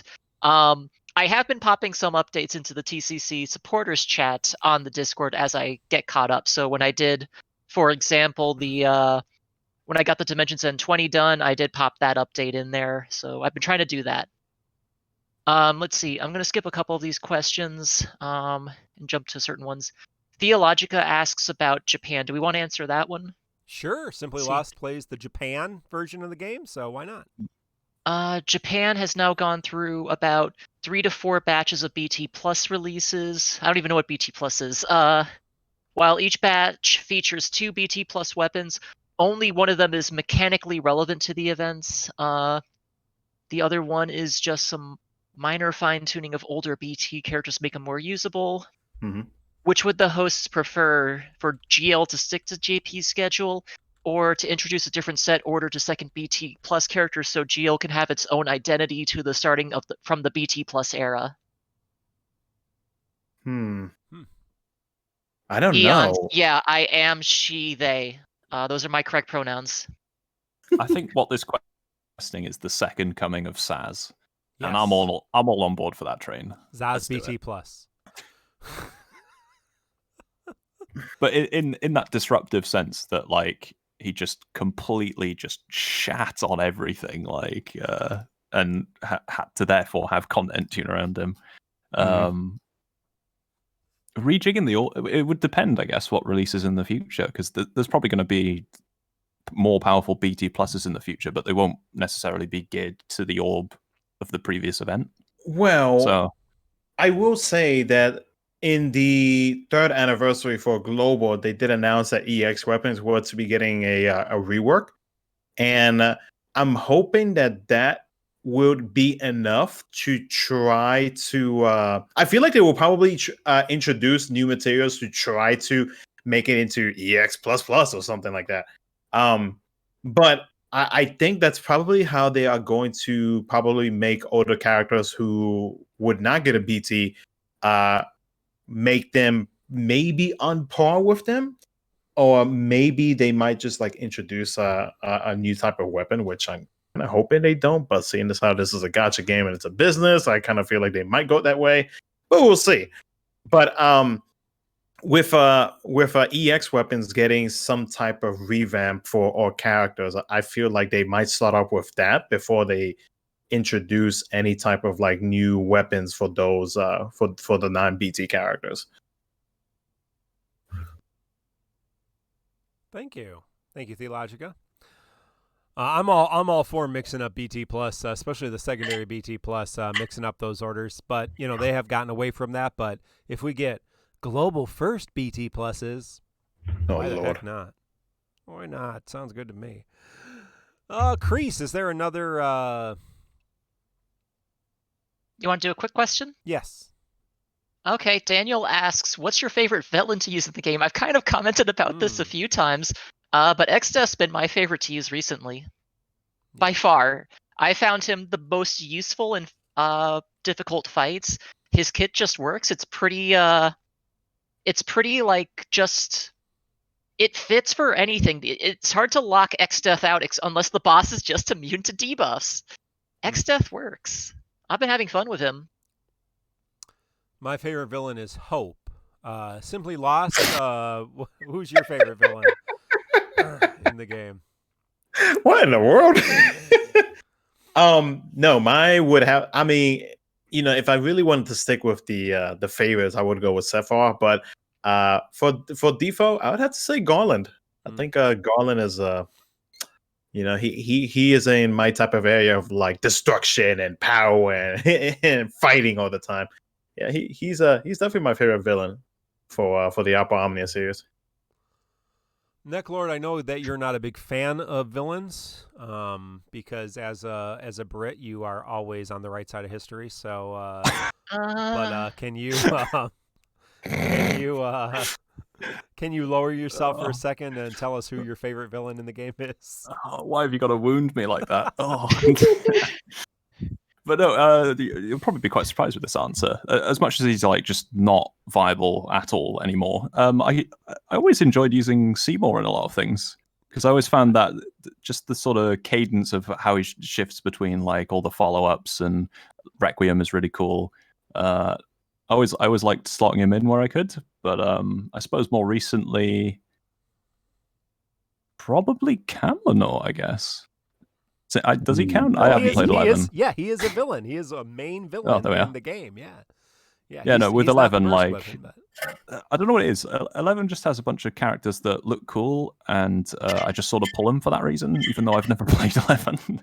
I don't know why, but yeah. No, well, there's Sean Toto, and then there's the Princess of the Download, and the DLC, and what do they call those expansions? The Princess of the Expansions, and then there's Kamlanat and his son Eldnarsh, that little boy that's always with him. So. Yeah, and of course, mentioning Seymour gives me the opportunity to say Jack sucks, and he shouldn't have got the BT. Put that in Discord. Put that in Discord sometime, and Materiabot will argue with you. That's always a good time. But I actually enjoyed Seymour. I actually enjoy Seymour's kit too. He was, when Seymour originally came out in the game, he was kind of the magic version of Tidus. And I mean, those of you who are newer to the game, or even newer within like the last 2 years, are like, "Well, Tidus sucks." Well, Tidus used to be really good, and when Seymour came out, he was kind of like the magic equivalent to Tidus, and so they were both really good in their 35 era, which was a long, long time ago for some of you.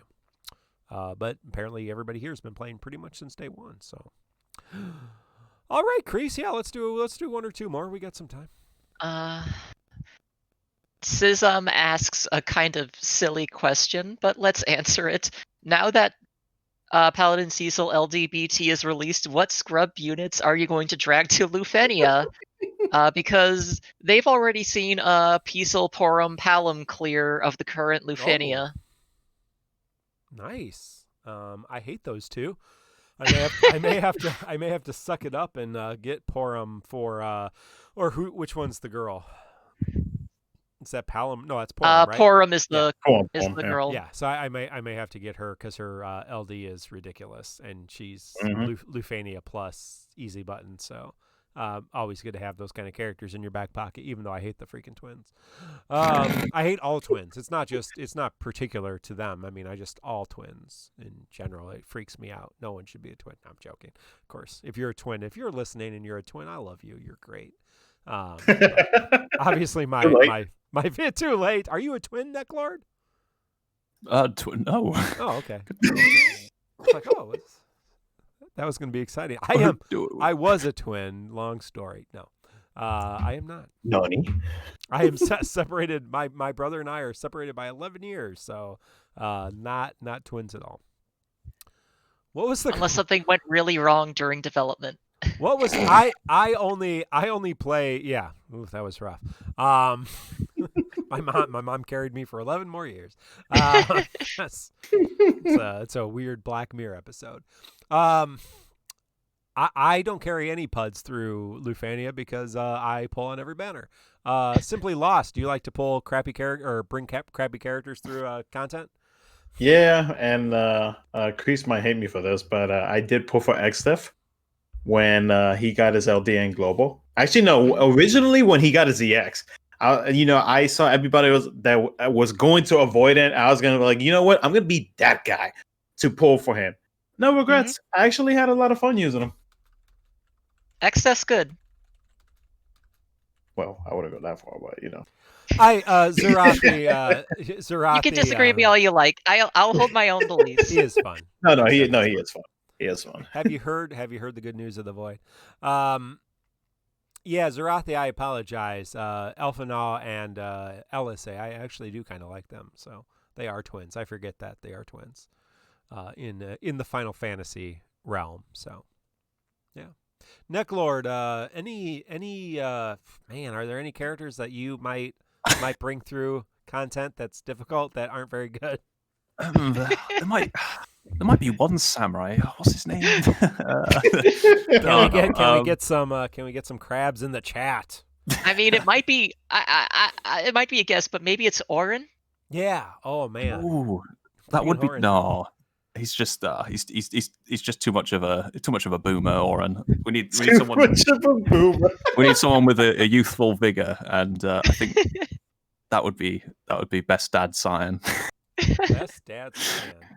I'm not gonna lie though, because pulling him through pretty much every chaos post his release, and then all of the early Lufanias, my patience, like doing repeat runs after getting wiped, it's so low now. It's I used to have a lot of stamina when hitting the brick wall a few times, but like if I die like say twice, that's it. I'm done. I'm like Cyan can just get fucked. Like he's it's over.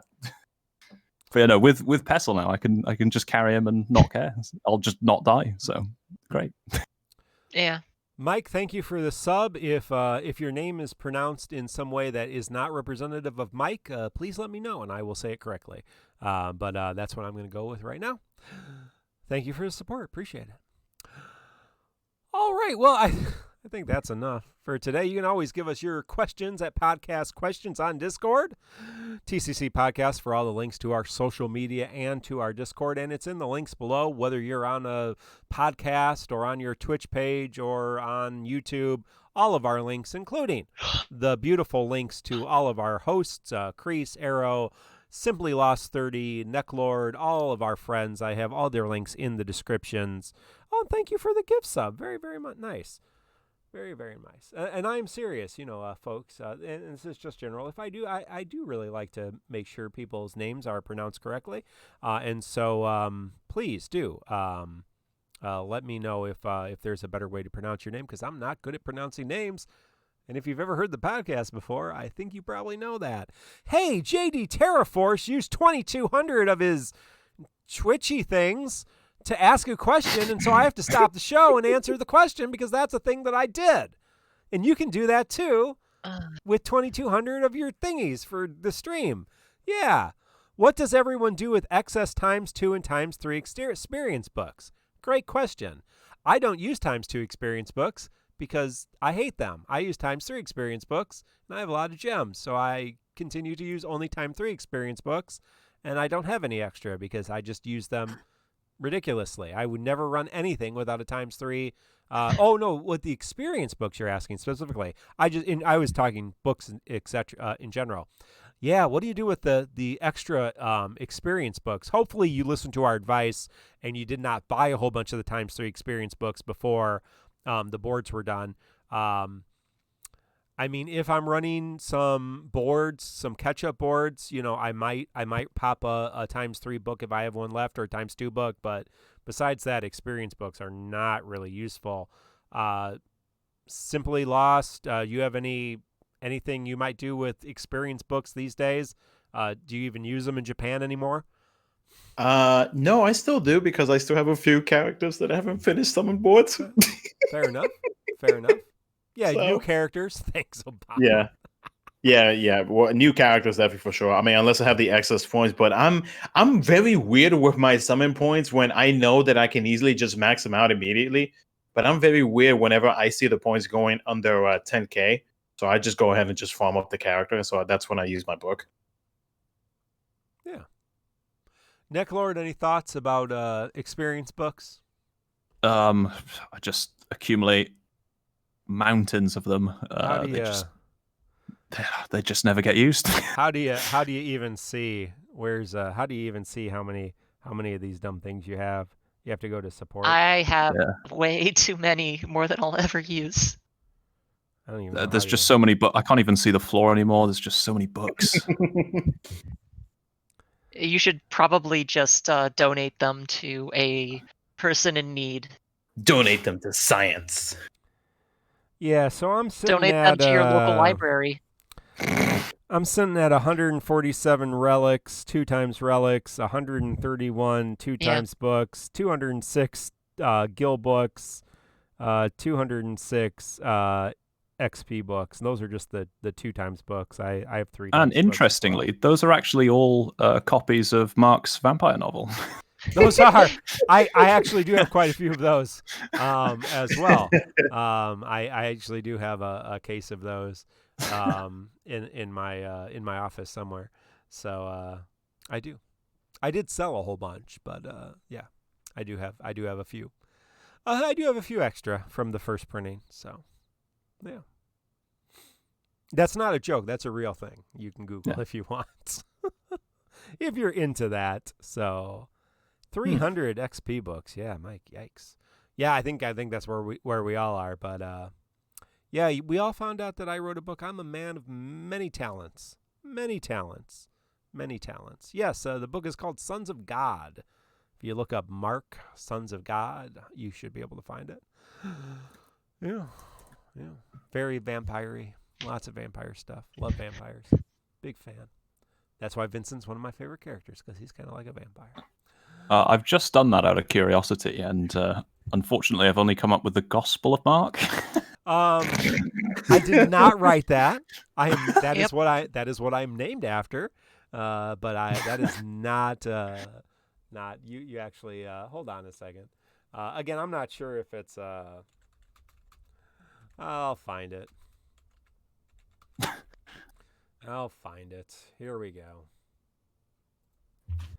I'll put it in the chat. It is available on. Yeah, I did edit. There it is. If you're interested. Extra plugs. Yeah, you can still get it in paperback. So there you go. It's very highly reviewed. It is. It's a nice read. I mean, it's a quick read. 200 pages maybe. Oof. Yeah. So no, I take you. I mean, you can read it in a night, easy. Oh no, I don't read. I'm not crazy about books. I don't do words. I don't do that. I don't know it. That's why I play reading? the Japanese version of the game, because I don't read anyway. Touche, sir. Touche. You got me on that one. Oh well, yeah. La Beauxbatons. Yeah, I'm not sure that I would hang out with a group of people called Mark and the Sons of God. Either that's a gospel quartet or quintet, and or that's a weird white supremacist group. So I would just. It has rave reviews. It does. It's a good book. I mean, if you like vampire type books, so. If you like vampire type books, it's good. I wrote it many years ago. I don't think any of those reviews are family members. My family members didn't like it. Like, yeah, I mean, obviously I wrote it. It's a piece of crap. I wouldn't talk about it. Like, no, it's garbage. Yeah, it is what it is. It's a fun romp. If you want to know the story about that, hang out for the post show. But Simply Lost, thank you for joining us for the show, this podcast we call the Crystal Chronicles.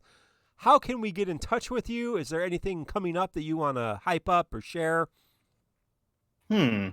Well, I know that I'm a little late on this, but I am planning on doing a giveaway stream after I hit 1,000 subscribers on my YouTube channel. Nice. And I'll be doing that live on Twitch here, hopefully in the next upcoming weekends, not this weekend, because I have a planned drunk Minecraft stream, and that's going to be fun. But yeah, I plan on doing that in celebration for reaching over 1,000 subscribers. And then I think that's probably about the biggest thing that's happening right now, really. So, well, congratulations on 1,000 subs, and hopefully you will be up. And again, folks, if you're really passionate about, making content for Defo, the best way to do it, at least in my opinion, is how Simply Lost and Black Cloud are doing it. You play GL, you play Japan, you put out content daily or almost daily, you stream a couple times a week, and you'll do good, you'll grow, and put out good content. They're both doing that, so check them out. Necklord, if we want to talk to you, how would we do that? Well, I don't put too much effort into the content, and I have a YouTube channel where I occasionally post runs, but it's not a daily thing. It's not the daily grind of my existence. It's just whenever I end up doing a Cyan run, I'll throw it on there. But yeah, there's a nice backlog. I talk over all of them, so if you're a fan of the voice and just want to hear me say things, then by all means, there's your content. Necklord is also the king of memes, so just check out Reddit for the meme of the day, or Facebook. Sometimes you throw them on Facebook under your pseudonym. That's not Necklord. So.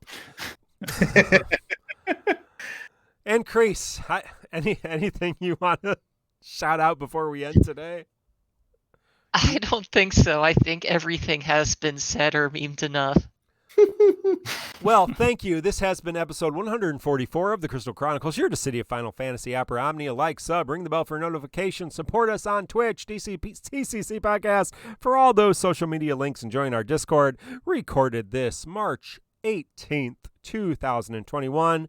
We have Transcendence coming up on Sunday night and the Squex Community Mobile Stream next Monday, and, of course, the Start Dash banner before we get to next week. So we'll talk about all that and more next week on the Crystal Chronicles. Until then, for Mark, Keiss, Necklord, and Simply Lost, good luck, and we'll see you next week. Goodbye.